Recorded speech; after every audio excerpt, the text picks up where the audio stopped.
If you're looking for a small gimbal and you're considering the Moza AirCross S, then we need to talk. I used the Moza AirCross S with the Sony a7 III and the Tamron 17-28mm f2.8 lens, and here are some example shots.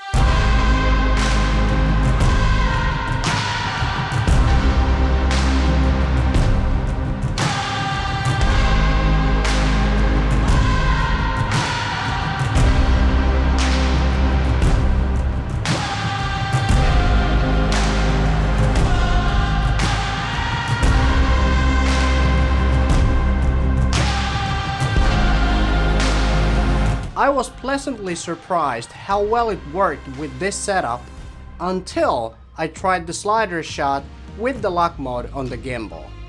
But for some reason it just didn't work very well.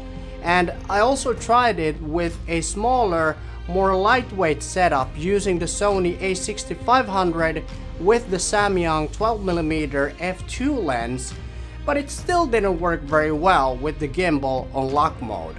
That's interesting because the payload of the gimbal is 1.8 kilograms and the total weight of the Sony a6500 with the Samyang 12mm lens is only 716 grams.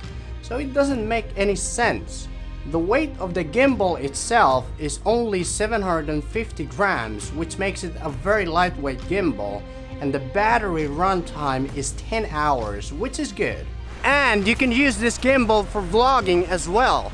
Right now I have the Sony a7 III with the Tamron 17-28mm f2.8 lens on the gimbal, and it seems to be working pretty well, and I like the fact that this gimbal isn't very heavy.